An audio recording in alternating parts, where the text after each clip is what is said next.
Greetings and salutations, people out there in YouTube land. This is the Life and Poetry discussion panel with your boy, your host, you guessed it, Marcus T, this guy.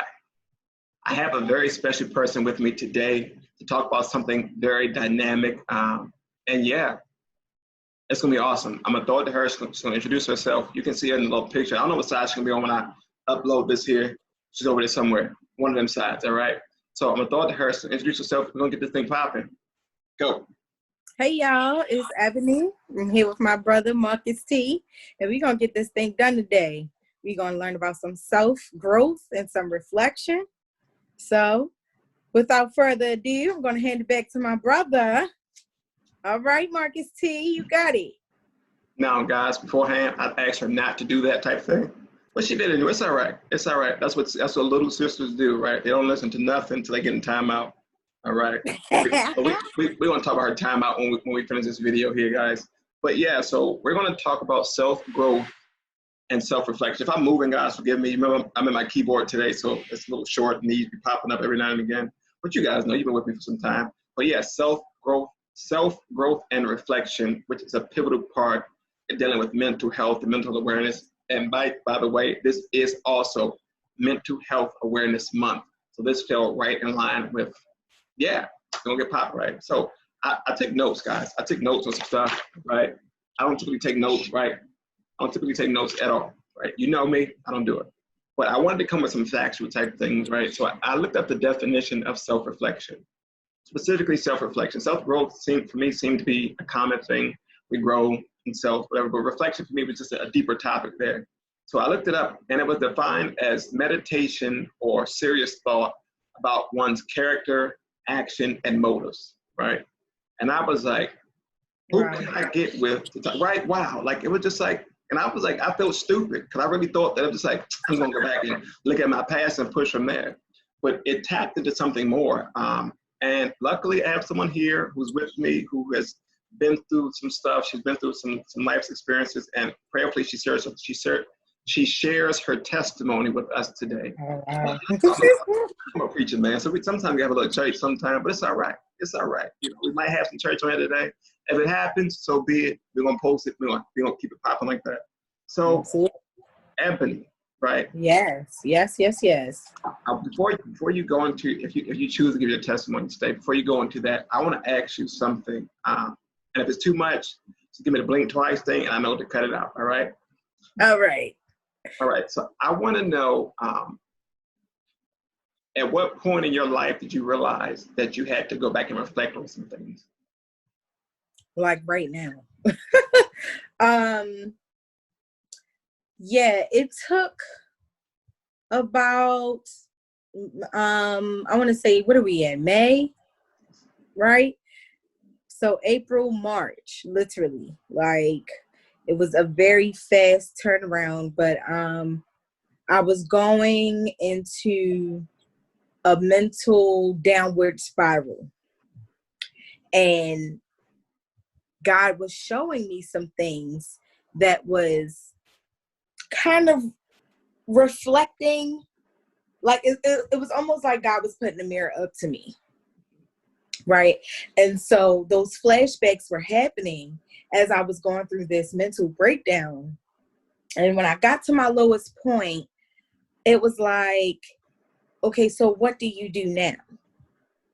And it was like, God has showed you, now it's time for you to know you. Okay. And that's when self-reflection happened. All right. So after all that, were you able to come up with your own definition for self-reflection? Like, what does it truly mean to you?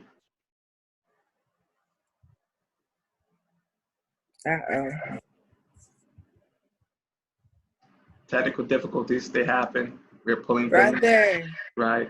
I'm still here. We're going to see if we can get her back on. Guys, some technical difficulties happen every now and again, but guess what? We're going to keep pushing. It ain't nothing but the enemy trying to destroy what's happening now. I know, right? You know? But y'all see, I didn't cut it out. I'm not going to edit that out or nothing. All right. Staying in there. So repeat that question, brother. So you went through all these things, right? So we still in the beginning, right? We're not going to jump into the deep end just yet. Mm-hmm. right? So you're in the beginning stages of reflecting. Like, were you able to define it like in your own words, or like how did you look at self-reflection, and like what does it mean to you? Really putting yourself out on the table, like really, showing your cards face up. You get what I'm saying? And really looking at what those cards you were dealt. You know what I mean? And just like, okay, this is what I have. This is what I got. This is what I'm going to use. So self-reflection, just with seeing yourself, because you walk around every day with your own eyes. You see everybody else, but you can't see yourself. Yes. But to take your bits and your pieces and to lay them out right in front of you and to actually look at them and reflect on them. Reflect meaning to analyze, right? Or to examine, not to just, look at it and then look back at you, what a reflection would do, right? But to actually sit and look at what's going on and look at it for face value, not for what you think or what you want. All right, so you broke it down. So now you know that you're looking at yourself in this deeper aspect of things. How did that affect your? I wanted you to properly word this, but I'll sound like a butt face. Mm-hmm. Right? But if it comes off wrong, I'm still your brother. Mm-hmm. You're gonna fight me, right? Right. And I'm not editing that out either. So if you about that life, let's make it happen, right? But all fun and games aside, so even after you got to that point in your life, like, were you still allowing those things that you were reflecting on come to the forefront and still show its face? You mean like those things that took me to that place? Yes. Yes. Yeah, most definitely. Because it's not going to happen overnight. You can still see your cards and still choose to play whichever ones you want to play. And those ones that you are comfortable with, your wild cards, those are the ones you're going to play the most, but those are the ones that can hurt you the most. Mm-hmm. Girl, she preaching now. She preaching. Because you're comfortable using them. Come on, pass that plate around. I ain't saying nothing. Come on now. And I ain't saying nothing. See, she plays spades, so she got that card game in her head. It's all right. Right. It's all right. It's all right. But yeah, I like that we can have fun. Right. With it. You play your cut cards first. You ain't got nothing. And it's so funny because that's heavy. That metaphor is so heavy because it resembles its face. Say we got a spades game going right, and you know that you ain't got nothing, but you got to show your face somehow. You got to show that you have some type of strength. And I've realized even in myself that when I go back to reflect on things, it's like, man, do I let this come to the forefront, or do I continue to try to hide it and work on it myself? So that leads me to this question here. Do you reach out to people to say, look, can you help me with this? Like, can you sit down, let's have this conversation about stuff? Like, how do you deal with self-reflection in that way?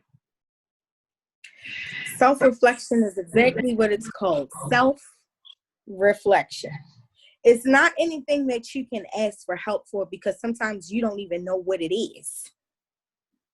Right? So you like, I need help. And somebody's like, well, what do you need help on? This card right here. Well, what is that card? That's a card of your own life. So you can't just reflect that on somebody else and they're expected to read it because they don't know you. And you're self-reflecting because you don't know yourself. So you can't even say, I need help with this bop on this card, because you have to work on it within you. That's why you have to self-reflect. So when you see yourself going through, some of the things that you've gone through before, you say, I've seen that card before. And I mean, everybody has their own different deck. And that's the thing about, I like when they say that meditation thing, because in order to get to know yourself, you most definitely have to sit still. That's good. Yeah. Okay. You have to sit still, because if you're moving all over the place and you're trying to reflect And if your brain is at it, and if you're all like so much like myself, I got a million things going on. I'm a ninth grade English teacher. I'm a new mom. I'm pregnant. I got a whole lot of stuff going on in my head. Right. So my self-reflection started to be what I wanted. Mm-hmm. So it's, I want to be this. So this is the card I'm going to make. I'm going to paint over the face value, and you cannot do that because God will wash it away, baby. And you don't want to see it. So you might as well do what you say. You might as well take the self, okay, from self-reflection, of reflection of yourself, and go ahead and handle it yourself. Because if God do it, it's not going to be it's not going to be pretty. Get ugly. He stepped in as real ugly. Yeah, I think we both can speak on that being ugly when God started to step in. Mm-hmm. But so meditating, I know for me, I can speak for myself. When I started to actually sit down, and I don't like numb y'all didn't get when I meditate. I just sit in silence. I got the window, whatever. And I started to see myself, and I was filthy. I was ugly. I was beat down. But the biggest thing about me is that I was broken. Right? It wasn't like crack. It was shattered. And I had to go back. Now I don't do therapy. Maybe I should. I'm thinking about doing it myself. But when I went back and just sat with myself, and I was like, hold up, Mark. It's like this isn't appeasing to yourself. So how can it be appeasing to those out in the world? How are you portraying yourself out there if internally you are this non-existent being? And I was like, yo, something got to be changed about that there, and the blessing is that even after I reflect, I got people in my life like you, I can say, look, let's go laugh about this right here, because I had made it through it, and yeah, and that's, I was just going to say, you talk about yourself being, broken and ugly and shattered, baby. Okay, you don't know what kind of ugly I saw within. We don't know the type of uglies that anybody can see within themselves, right? Yeah. But when we face those uglies, and when we see, because baby, I was shattered from this relationship, from that relationship, from this relationship. I had a hairline fraction from my daddy, had a hairline fraction from a second daddy, and them two clashed, and now I'm broken all over again. See, my pieces were covered with this artificial glue to try to hold me together, right? Yeah. But you can blow me like that, and I'm back to pieces again. See, that's fraudulent. That's fake. Wow. You get what I'm saying? You got to be real. You got to be real. You got to be real. I was broken from a lot of men in my life. You get what I'm saying? Yeah. And then with the women that were in my life who were trying to speak that positivity, because I was so, this like, yeah, go Ebony. She's like perfect at everything. They was like, oh no, she good, she got it. And meanwhile, I'm like, no, I don't got it. I don't. No, I don't. No, I don't. No, because deep down inside, I might can walk in these 6-inch heels, baby, but that came with practice. That didn't come because I loved myself. That didn't come because I thought I was beautiful. It came because those shoes made me 6 inches taller. You get what I'm saying? Wow. And that's what people didn't see, because I was reared to walk with grace. I was reared to walk with a certain walk. Why? Because I had ladies in my family, and I was reared to be a lady, but not to love myself. That didn't come until later. Yeah. Loving myself did not come till later, because if you think about it, and I hate to ramble a little bit, but if you think about it, when women are taught to be ladies, we're somewhat taught not to be ourselves, because it's not ladylike at some point. You get what I'm saying? Yeah. I can't sit with my legs gaped open with a skirt because it's not ladylike, but I don't like to cross my legs at the ankle, at the knee, at the nothing. Yes. Yes. Or, I don't, I'm a large-breasted woman, and sometimes I have to always keep pulling my shirt up like this, or I have to wear an undershirt, or I have to, you get what I'm saying? All of that stuff, I can't just have my cleavage out. It's not ladylike. And I'm not saying that that's me and that's what I would prefer, but you have to tweak yourself in ways that are unnatural to you because you have to fit a form. My God. And so being able to walk in my heels of my skirt with my pumps, and being able to do makeup at 8, and being able to do my own hair at 7, and all of these different, and I progressed fast. I had breasts when I was 8. I had hips. I had my cycle. So I had to be ladylike, because that'll look inappropriate, one, and then we got peeping eyes out here too. Yeah. Right? So, having all of those things and not really, feeling like I can love myself for who I am, because I had to not portray, but fit this cookie cutter thing. It's a lot that came behind that. Mm. Yeah. So, and I've never been a girly type. I love makeup, but I will wear makeup with a Jordan, okay? Okay? My lip will match the sole of my shoes, period. And in those times that I feel like I want to doll up, that's those times that I want to doll up. But not to be made to. Yes, man. That is so deep right there. It's all too often. We've been around some time. I'm about to be 28. I'm getting up there. Don't say nothing. I'm getting up there just a little bit, right? And even my short years here, I noticed that societal norms, and even what it's like being raised in certain families, you're reared or reared and not taught to do things, right? And it's a difference. It's a difference between being taught and reared, right? And we can jump into that another day. That's something totally different right there, right? But like you were saying, you were reared to do those things, cross your legs, all that stuff like that. I don't blame you. Sometimes it's hot. You got to let stuff air out. I'm just saying, be transparent, right? We're going to be real transparent about it, right? Baby. And it's hard to go back and see that in your older years, say, my God, like, this is where my mind was as a child. Now I can see why pieces don't add up in the capacity in which I want them to. Give me the talk with my hands. I saw them in the video. I just realized that. Forgive me. It's all too often we go back in the reflection piece and say, man, maybe if this would have been different, or if I would have been taught differently in this area, maybe my growth or development could have went a different way. Not saying that we should be ashamed of how we came up. Me personally, right. I love that my family was dysfunctional and should have been on like VH1 type thing. We'd have got paid, believe it or not. They took us off the first season, but it'd been all right, But you know what? I'm not playing with you. Come on, we family here, right? We talking real stuff right here, right? Oh my Lord, that's right. This is professionals gonna get with me today, all right? I'm hot, so we're gonna get all out today. But like you were saying, you had to go back and see those things for yourself. I know coming up, we have family story times where sporadically we just, oh yeah, I remember this day, that, the third. You go back and say, why were we doing that?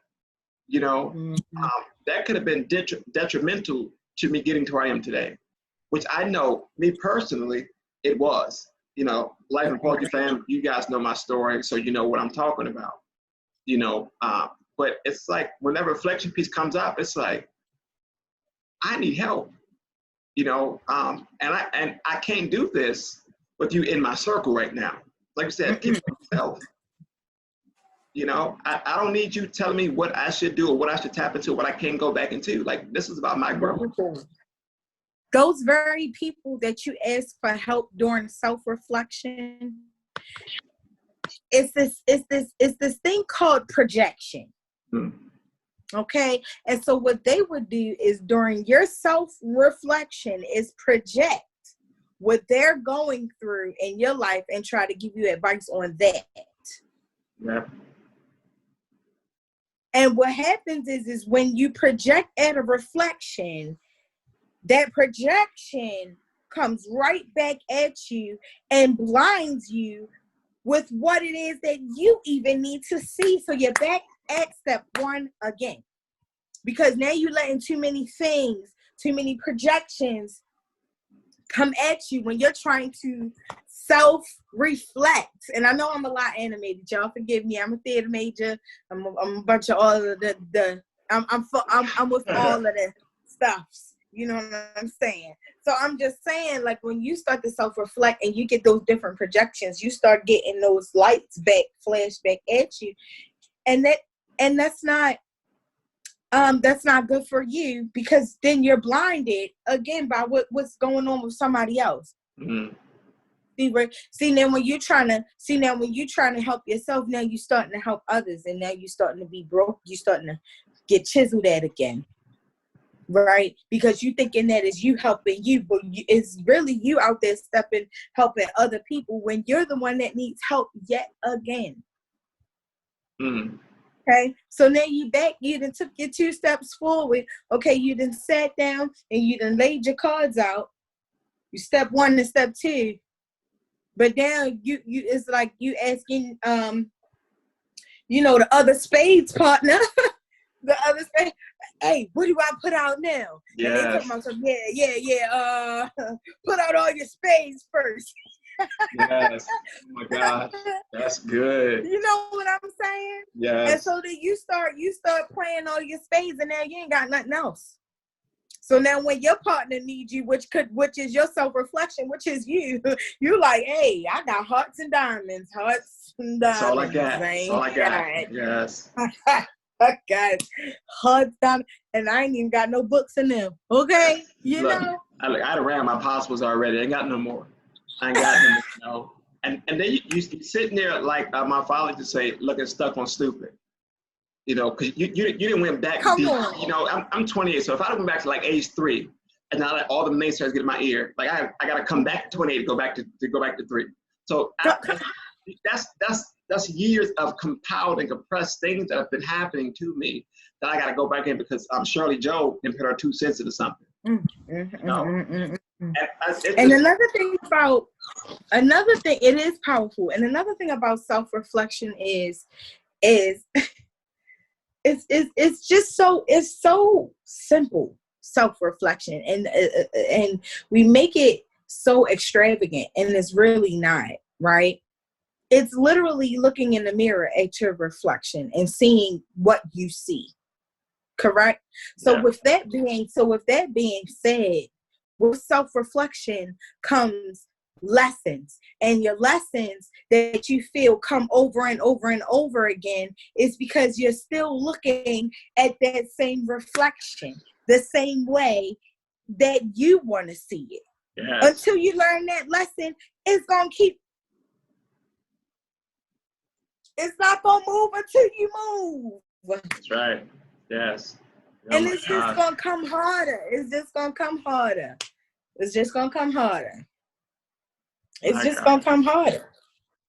Come on now. I had questions written down to ask, but since you answered all my questions, so we're going to keep having this conversation, because this is a good talk to have. Yes. You went through all my questions, and I had notes. I had notes. That's why I like talking to her sometimes. She goes through all my stuff, and I just too much. Can't take her sometimes, But it's so awesome that you are free enough to even say, look, I had to go back and look at these things about myself, because all too often, again, with society, you don't have the freedom to do so. We're so stuck in what people think and how they're going to portray us if we say, this is my wound, see me for me. Mm-hmm. And yes. That leads in us talking about self-growth. So we're going to push through these here, man. I'm trying to tell you. We focus so much on people looking at the thorn in our side instead of focusing on what the thorn has done to change us while it's been in our side. But society makes us feel that way. See, because Abraham only had, was it Abraham and Esau? Jacob and Esau, right? Y'all, I'm not all the way there yet. It was Jacob, right? Tell me, brother. Yeah. Get the word right. Come on. It was Jacob. Jacob had the thorn in his side. You understand what I'm saying? But it changed who he was.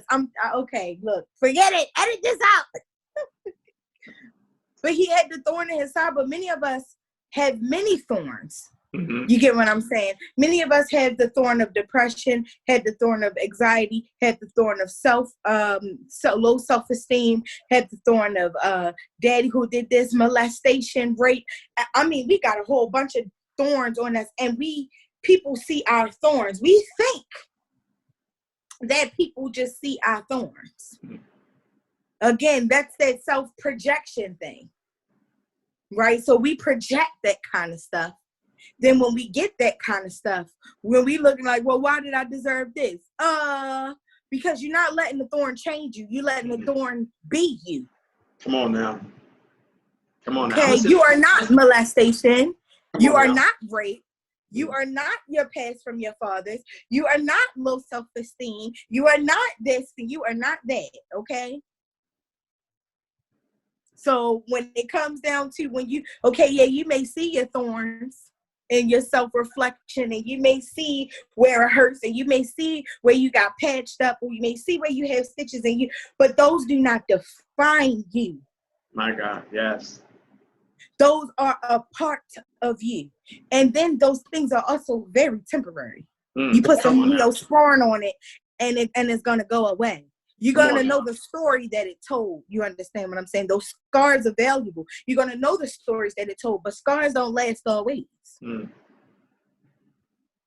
Not all scars last. It may be a scar when you first get it, and when the scab comes off, and when your skin starts to heal back, it may be a little darker. But if you use a little God, if you use a little oil, if you use a little meditation, if you use a little prayer, and you rub it on it, I bet you'll be made brand new.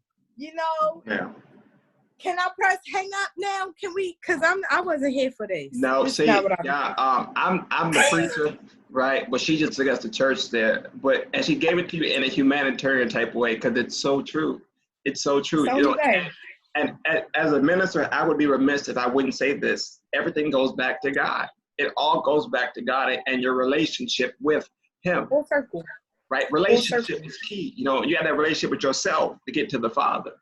And in that we grow in a tremendous way. Like my sister was saying, that thorn or that spike, whatever you want to call it to be. I'm gonna go back and put the name of the dude that had it in the side in the video. I'm not gonna cut it out because I like the face she was making. I'm not gonna cut it out. Yes, she was in it. Yeah, she was in it. I won't stop it at all. I'm gonna go back and edit it back in there though. All right. Was it Jacob?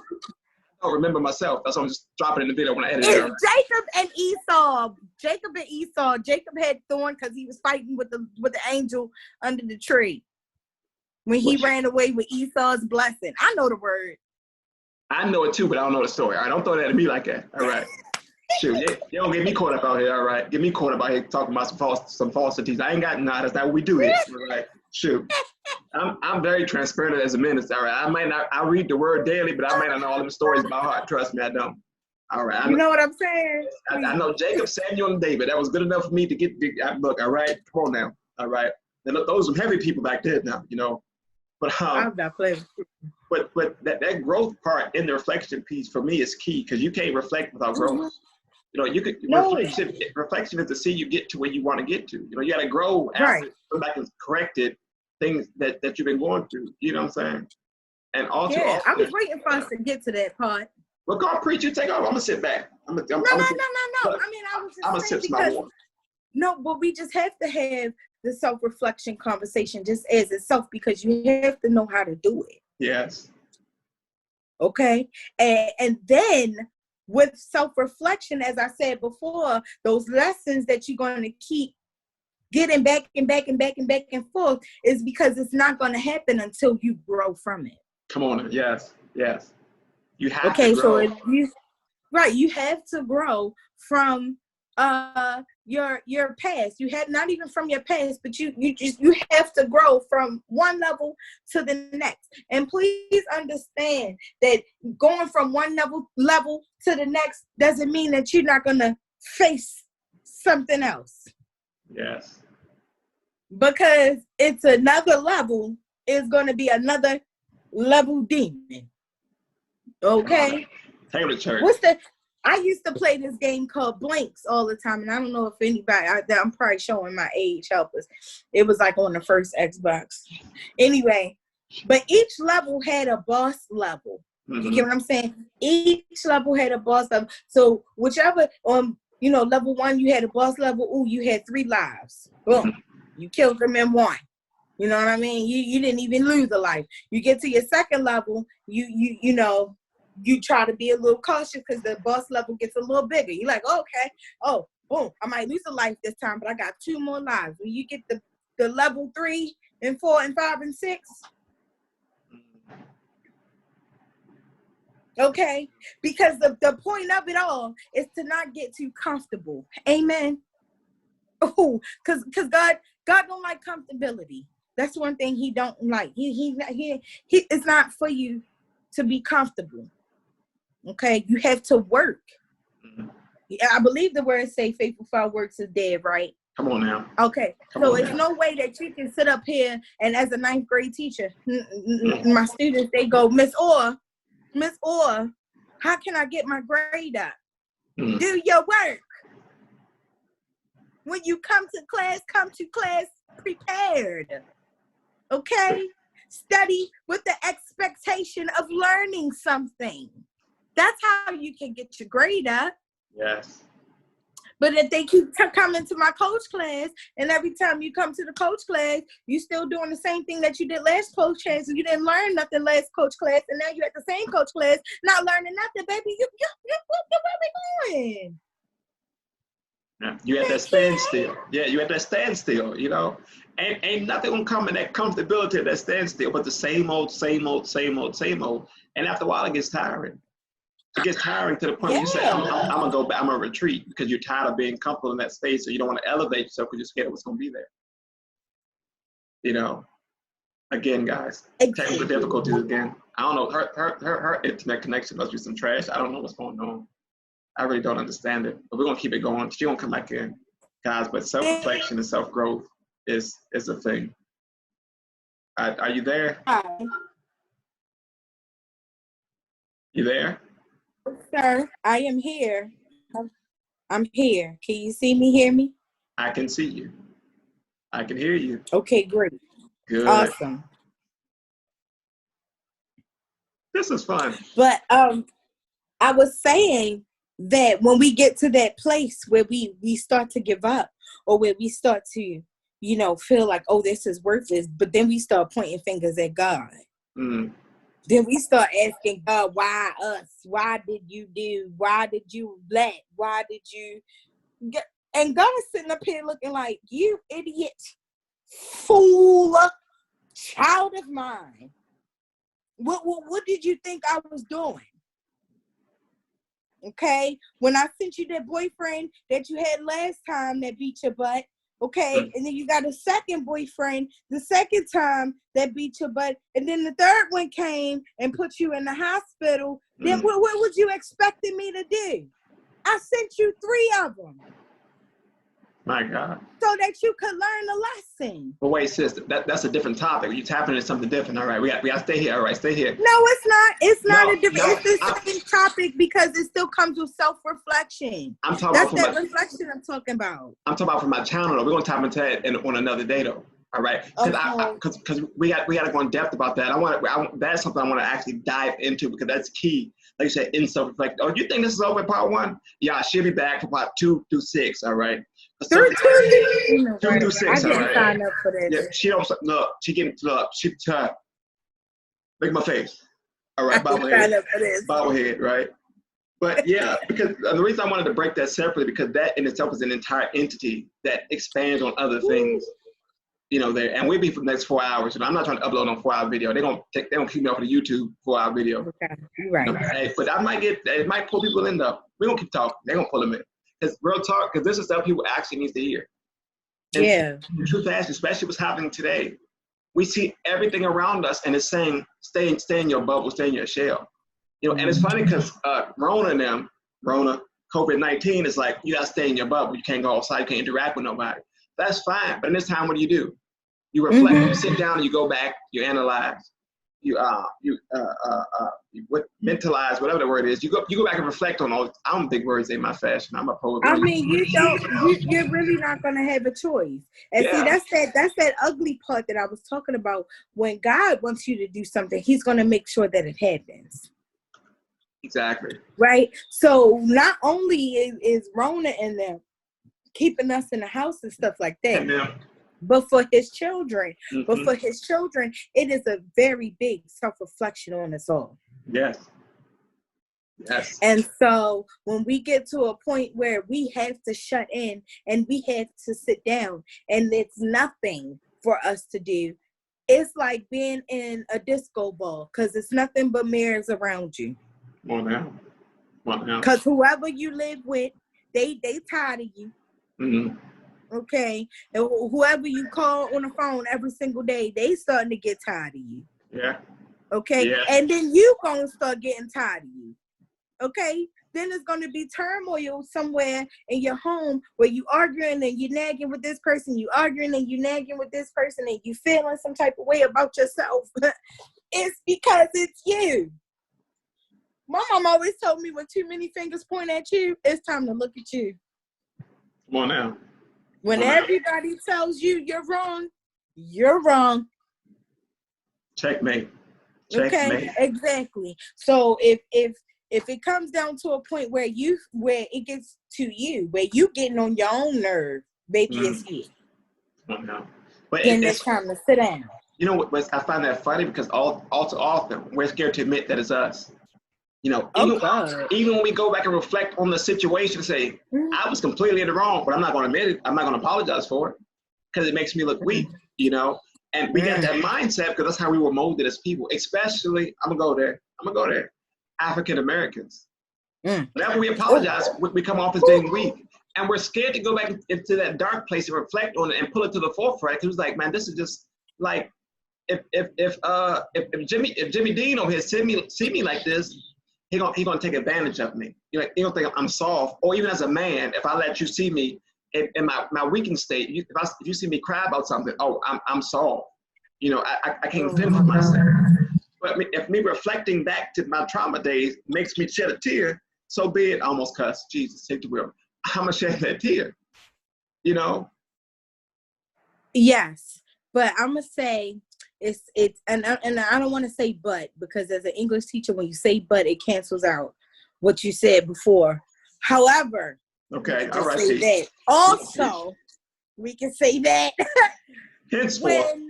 when okay. Moreover, furthermore, yeah, she good at her job. Yeah, she good at her job. When you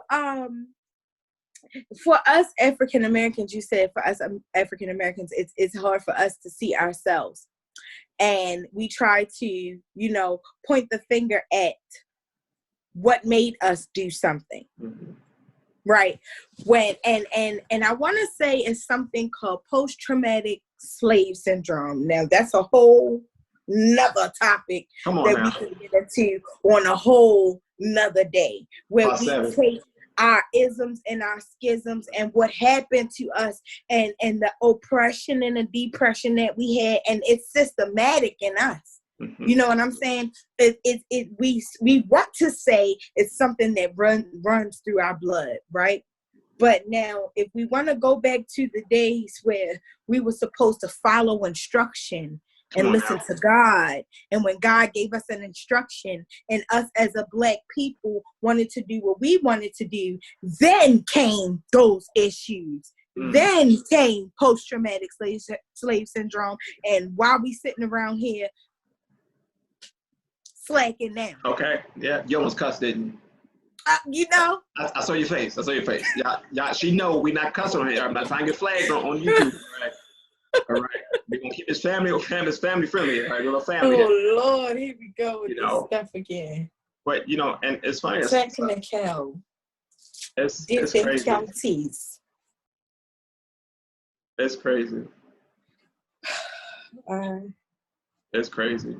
Nah, she almost went in. Whoever she talking to, she almost went in. She's about to cuss y'all out completely. And I was going to just beep the whole thing. I was going to beep the whole sentence. I mean, you know, somebody hearing and somebody listening, and there's somebody out here that ain't do what God told them to do. Yeah. Okay. I feel like she's throwing jabs right now, but I'm gonna let it slide. All right. But all too often, you're right. You're so right, though. You know, I'm pointing a gun at myself at this. Okay. All right. Because she know we have an altercation on this cordial conversation we having for the YouTube thing. Right? This is my first discussion topic thing. She wants to start cussing at me. It's a problem. It's a problem. She needs Jesus. Oh, I'm a for the edification of thy mouth. Guys, just to plug, guys, you don't know, we are the millennials who preach in a different manner. We are different, but yeah, we do love God. We do serve Most God. definitely. We do it uncut, unedited, and unfiltered because we know that it's real, raw, and uncut when you're dealing with God. God isn't sugarcoating anything for us. We're not going to do it for you guys, especially when we're in the pulpit or delivering the word to anybody who God says give the word to. We give it to them as direct as possible, just as we're trying to do with this self-reflection topic. Forgive me if that was real fast, but yeah. But you back to what we were saying. You are so right. It goes back then, and but we still scared to go back. We're scared. Yep. We're scared to jump out of the history book, right? Because remember, the history book go back so far. You're a teacher, you know that, and even then, it's still fragmented. So you don't see everything that we've been through today. We were not taught to even show emotion. It's funny. I learned that. I learned that some time ago. We were not taught to show emotion. I'm like, why can't I, as a person, not even as a man or as African American, as a black man, show emotion? You know what I'm saying? Like, what puts me in this box that puts the other ethnicities, not race. Race is human race, only race type thing. That's another lesson for another day. But we're in this box with this. Yeah, I said the same thing. Yeah, we're in this box with this thing here, and it's like, help me find the door to get out so that I can fix myself. I want to grow as a person. And believe it or not, I grew 2016 when I went on my vacation to the hospital, right? Vacation, yeah, to the hospital, right? And I had no choice but to sit down when God took my legs from me. I couldn't move from it, and I went back far, like really, really far into finding that it was beyond me. And it was something that was out of my control that I didn't even realize was happening when I was growing up. I was in a household, with one parent. Also one parent, right? So I had to rely on learning things from that one parent that the other parent should have been able to teach me, right? Like as a man, understanding what it is to grow up and do these things. Now, mind you, I learned it from that parent. I'm not gonna say which parent's which. If they know my story, so they know what's going on. But it still was at a capacity that wasn't at its fullest potential until I got old enough to say, look, let's have this conversation. Let's be real about it. Don't sugarcoat nothing. Right? I'm pushing adulthood. Let's communitalk, not conversate, not converse. We're gonna communitalk here, right? Communitalk. Right? I like that word. Yeah, we gotta communitalk. I'm tired of you being so proper. We're gonna communitalk, right? About these things here, and it allowed me to go back, right? And that was before the hospital. The communitalk before the hospital. So imagine what I had to do in the hospital to break down those walls being by myself. But just be the morning nurse, the afternoon nurse, and the night nurse, and the dude that came to sweep the floor at literally 1 o'clock in the morning. Never understood it, but he did it. Clockwork. My room was like clockwork. I think he just wanted to check on me. It was a little creepy, but he always bought snacks, which was a good thing, right? Oh. And I'm saying that it's kind of weird. He bought me snacks at 1 in the morning, but hey, they were delicious, all right? But I literally went back there, and I was at a point where I said, okay, my growth has halted where I need to be in my maturity because of what I went through then. And what I'm facing now because of the reality of how I came into this world. I had to go back to 92. This was 2016.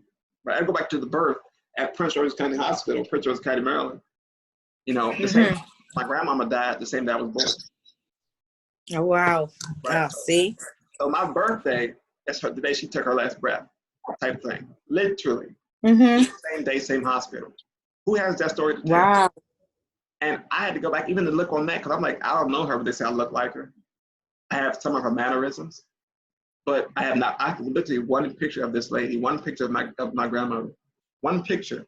But every day on my birthday, I celebrate her as well because that's our day. I don't care what they say, that's our day because she gave me life. I like to think she gave me life. Yeah. I had to go back and I had to take that out of that box. So I was holding that in something deep. I want to know what it is like from top to toe, inside and out, from rooted to the tooted, they say. And for me, that compressed me a whole lot. Well, sometimes we gotta stop taking things so personal, baby. You get what I'm saying? Because sometimes it ain't even your stuff. Yeah. She had to go there, right? Sometimes it ain't even your stuff. It's not even yours, right? So we picking up other stuff, or we taking things personal that has nothing to do with us, right? And self-reflection and growth will show you that, because they're just going to be simply some things that you have boundaries for, and you'll say, I ain't taking that. I ain't taking the blame for that, and neither am I going to put myself in a situation where I'm going to have to. Mm. Right? Mm. Because and another thing is, what comes with growth is a shedding. Mm. Right? Some of us are so heavy that we're so used to that weight. When we begin to grow and we get lighter, we start to add on other stuff. I caught myself real good. So we start to add on other stuff because we're so used to the weight. Mm-hmm. Right? It's hard for us to walk with a straight back and an upward posture and a lighter chest, and we can breathe again. We start to feel, whoa, I'm floating off the air. Wait a minute, something need to keep me grounded. Yeah. Something need to keep me here. Right? So then we start to add a whole nother layer on top of us that we just shed off. We just shed off other people's problems, and then you're gonna come back and bring some different people problems. Right?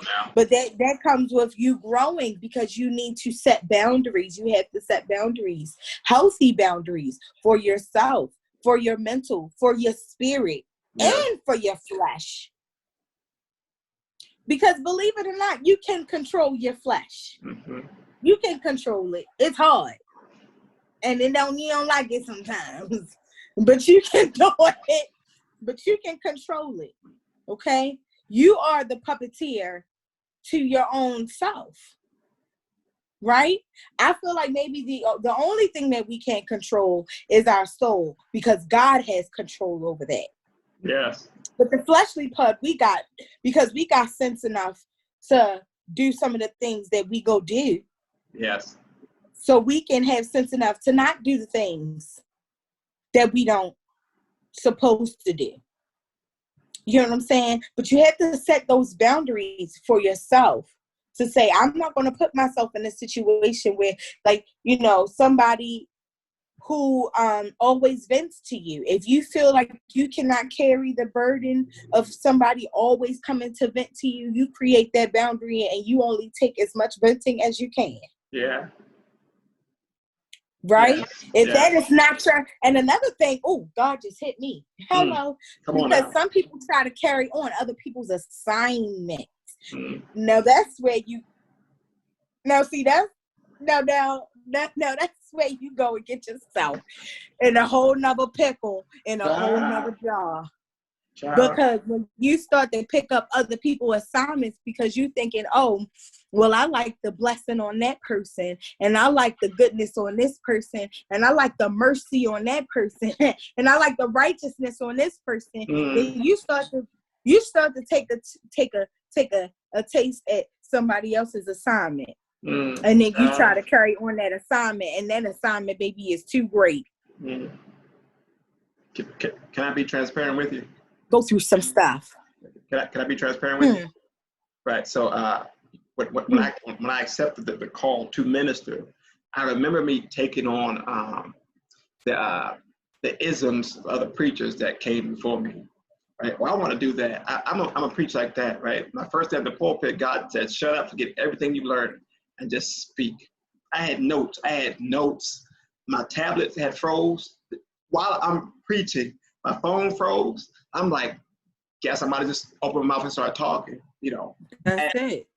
And again, like you were saying, I couldn't take that weight on, and I had to go back and realize that, and I realized part of taking the weight off, like my family and things like that, in that hospital, in Holy Cross Hospital, second floor, apartment 23B, Jesus. Suite number 23B, right? My roommate was an older guy. He was on A side, 23B, right?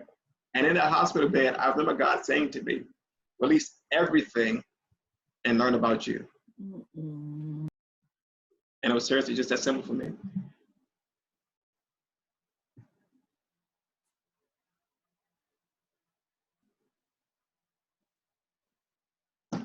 He don't want you to talk, brother, but it's okay. All right. I'm gonna keep talking. I don't care. And that's okay, because at the end of the day, it's gonna get out anyway. He's gonna get mad anyway. So Yeah. you can That's try all to right. take the video if you want to. The video, Look, it's gonna come out one way or right? the other. I don't care if I gotta tape it up by hand, it's gonna come out. Okay. You know, I But mean, I've had that experience too of being in the hospital. mm-hmm. Okay, so unexpectedly. And I can just share a little bit of my story because, you know, my people out there don't know it. But let's say October, end of September, October of 2018, I was in my apartment in Memphis, Tennessee, and I collapsed to the floor after I had just got out the tub. I'm sitting on the okay, I think I'm saying a little bit too much. But anyway, I'm just chilling, and Yeah. I just collapsed. I collapsed to the floor. And I'm on the phone with my grandmother at this time, and I'm like, Nana, I can't breathe. I don't know what's going on. Long story short, I end up in the hospital for them to tell me that I had a UTI that has turned into a significant kidney infection, and a UTI that I thought I had for 2 days, that I had for 2 weeks. Okay, all right. Now, they tell me, oh, we're going to admit you. And at this time, I find out that I'm pregnant. So they have to admit me. And I'm all the way in Memphis, Tennessee. I don't have no family. I don't have no friends. I didn't have no support. Nobody there with me at the time. Not even the child's father. Yeah. Okay?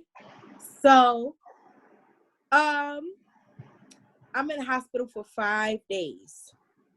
And when the doctor finally comes in to actually tell me my diagnosis, so I would say for about a day and a half, I thought it was just a kidney infection. Then it came to a point where nurses were rushing in because I needed bags of liquid, and I needed this type of antibiotic, and I needed this and I needed that, and they steady sticking me with these different needles, and I'm like, what is going on? Somebody tell me something. All of this for a kidney infection. Y'all can't give me some cranberry juice and send me on about my way. Yeah. They're like, Miss Orr, you are septic. Septic meaning the infection has gone into your bloodstream and has infected every area of your body. And if you would have come in a day later, you would have gone into septic shock. Yeah. Septic shock meaning every organ in your body has shut it down. And then now I have a human inside of me. Okay, so let's just Lord, let's go ahead and really put so you just made this infectious cake. You then threw the icing on top of it, and then you just gonna throw the cherry on top. Thanks, Lord. Thank you, God. Okay. And at this point, that's how I'm saying it, because I'm just like, well, how dare you? Yes. But God said, because, daughter, you need to sit down. Because you fast. Oops. Let's not let us dare not say, because you're hot. Oops. She said, oops. Yeah. But he said, I understand you, child. Because you're trying to find love in all the wrong places. But let me show you what love is. I'm going to sit you in this hospital with nobody here to care for you except for these cold nurses and in this cold room. And now you're going to have something that can love you forever. And that's going to be me and your child. My God. My child was sent on this earth to save my life. And that's what God told me. My child's initials are EMS, the paramedic, the first responders, the lifesavers. You understand what I'm saying? There's always, you know how they say it's a silver lining in the clouds? Mm-hmm. It's not always a silver lining in the clouds. And I'm not going to say because he's worth more than silver and gold. Somewhere in the midst of your troubles and somewhere in the midst of your trials and isms and schisms and sickness and illnesses and ailments and all you have to seek God. Yes. Yes. You have to seek him. The Bible says, the word says, knock and the door shall be open unto you. That means that the person on the opposite side of it has to wait until it is open upon them. Jesus. Okay? So God is not going to knock on the door and then open the door and then say, hey, boom, I'm here. Okay, Jerome and a half. No, God ain't like that. It's not going to happen. Rome ain't going to come like a player from the Himalayas. It's not. He going to keep knocking and knock and knock. And it's gonna get a little harder, and the house gonna shake until you be like, okay, let me open the door. My God, yes, yes. And then here go God. Hello. Nice for you to finally open the door. Now, can I show you what I got for you? Can I show you all the doors that are here that I have for you? Yes, yes. Growth. Self-reflection. If you don't see God in your self-reflection, you need to sit and self-reflect again. Jesus. We are really going to church today. We got to definitely come back for a part 2 on this here. We might have church in the part 2. We might just have just simple church and the next time she comes back, guys. She might. I got mine set up literally under my laptop. So we might just literally have church. I might put up a GoFundMe account. We might literally pass the plate around. Because this is actually some good stuff, you know. And I like that we're having fun with this topic because, like we said in the beginning, this is a deep and intense topic to even dive into, to go back and look into your psyche and say, look, I got to go check this stuff out that's behind me. So I keep pushing it before me, you know. And they always say, don't look behind you because it's behind you for a reason. Sometimes you got to go back to go say, look, let me assess what happened there. So that if I face it here, I know how to get through it, you know. And that's growth and reflection, you know. You can't get there without it. And like my sister said, like the anointed preacher herself said, I almost said something different. She didn't like what I was about to say the other thing, right? Like the anointed preacher right here said that the young minister here just said, you have to get God in the forefront of everything, guys. Literally, in the forefront of everything. I took off my glasses so you can see my eyes. I can't see you because we can't see off my glasses. But pick God in the forefront of everything, guys. You know, can none of us see, all right? We all need glasses on this side of the camera, all right? We all need glasses, all right? But we can see. Okay. We can see clear enough to know that when God got us, He got us, you know. And when He's talking, we sit down, shut up, and listen. We sit down, shut up, and listen in that order, like Mama D say. Okay. Yeah, guys. But this was some good stuff here. Some good stuff. Yes, indeed. I hate to close out, but we've been on for maybe about an hour or so, and I'm not editing nothing out. I'm posting it all like it is. I want it raw and uncut because this is the type of stuff that has to be like. We've been on some time, sis. It's been some time. But when we get together, we literally tear some stuff up. All right. I'm quite certain this video will help somebody out. And if it doesn't, send it to somebody who needs this information, who needs that help. Right. And sis, before we close out, if I give off the sign off, whatever, I'm in my true Mr. Poetic fashion. I'm sorry. I don't go by Mr. Poetic no more, guys. I'm completely Marcus T. All right. Mr. Poetic is gone. Simply Marcus T, this guy, you know. But before we close out, any advice you can give on millennials specifically on how to self-reflect? It sounds cliche, but some people just don't know how to do it, right? Any advice you can give on those young people, young ladies, or anybody who can about self-reflection? Mm-hmm. It's something I would like to call worship in any way. Right. And we spoke on that the other night. But see, when he said that self-reflection is that meditation, okay, your meditation is your worship. And you can worship in any form. I don't care if it's clicking your teeth together. I don't care if it's listening to some heavy hard rock metal music. For me, it's Disney, okay? I know, don't challenge me to nothing Disney, because I'm against you. You know, it's musicals for me. It's all different types of music. I don't necessarily just worship to worship music, because I've heard that it's cliche to me. Yes, yes, yes. But if I listen to a love song of somebody speaking of another person, how can I not speak of my God that way? How can I love a flesh? You know? So when you get into that space where you want to self-reflect, that's advice number one. Really, you got to want to do it. Yes. And then two, it's not something that is in written formation. There is no instruction manual on self-reflection.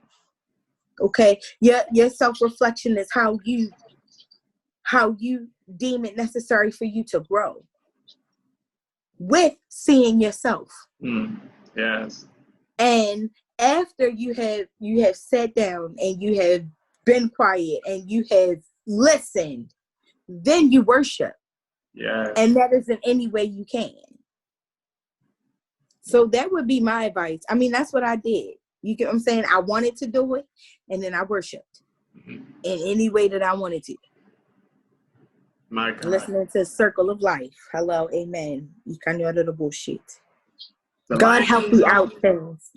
The Lion King song? Baby, listen, okay? Can you I'm feel the with it. love tonight? I'm It's with it. worship. I'm with it. Oh my gosh, that's so awesome. Like you can worship in any capacity you choose to. Right, trust me, any capacity. I literally can worship playing my keyboard, and I don't play gospel music. I typically try to write my own songs. We're gonna talk about that offline. All right. But yeah, any capacity, worship anywhere, any way, anyhow, guys. But thank you, sis, for doing this discussion with me. Thank you for being the first one to even volunteer to do so. You know, it may have been a little crazy with the I was forced. Come on. Just kidding. We can cut that part. Now, y'all know I don't cut nothing out of my videos. I just splice it, keep going. I'm not going to cut nothing. I'm not even going to edit this one. I'm going to upload it just as it is. Like my intro, outro, boom, it's coming to y'all just as it is today, right? Simply because God just said, don't take nothing out of the video. I'm not taking nothing out, because this is raw. Yes, you're going to get it. We might be in the church. We love God. We're not going to give it to you like you're used to getting it. Trust me. Forgive me if I offended anybody who's looking at me that's up in the church house. But with us, I don't get it like that no more. We're in the New Testament. We're in a new law. But that's another. That's part 7 I've heard. So we made it to 6. You got 7, right? But yes, but guys, so if you like this here, if you like this discussion, guys, please comment down below. Shoot me an email. My email is in the description down below. Hit me on Instagram. For lack of a better word, slide into my DMs. Let me know what you think about it. If you want to talk about anything else with this specific speaker, guys, let me know. But I do know that our next topic with Miss Ebony will be on love, sex, and soul ties, if I'm not mistaken. I believe that's what we agreed on, love, sex, and soul ties. I don't know when that one's going to come out, but we're going to keep dropping. You see her face, that's something that she mentioned in her Facebook thing on our timeline. So we're going to run with it. We're going to do it, because this is some good stuff to talk about, especially with our young people today. It's a crucial part of something that you need to learn, especially as a millennial in today's society. Specifically, millennials in today's society. But yeah, guys, this was fun. This was awesome. Yes, it was. I had such a good time. Thank you so much. Thank you so much. I honor you, sis. I love you. You know I do. I got your 6. If you don't know what 6 is, that's mean I got your back. All right. Sometimes you can do it out of the military uniform, but sometimes it just sticks with. Right. I got you. Okay. Right. And she from Baltimore, so she know what it means. You know, she from Baltimore. Look at her. You know what I'm saying? Baltimore, baby. Right. Born and raised. Right. She would talk about making my slippers in a heartbeat and throw them hands if she got to. All right. And still be anointed in the same fashion. I'm just saying. Okay. Right? And to help you up off the ground as I whoop on you. My God. Won't he do it? Come on now. But guys, thanks for joining into discussion with your boy Marcus T. This guy. Until next time, be blessed. Peace. Peace.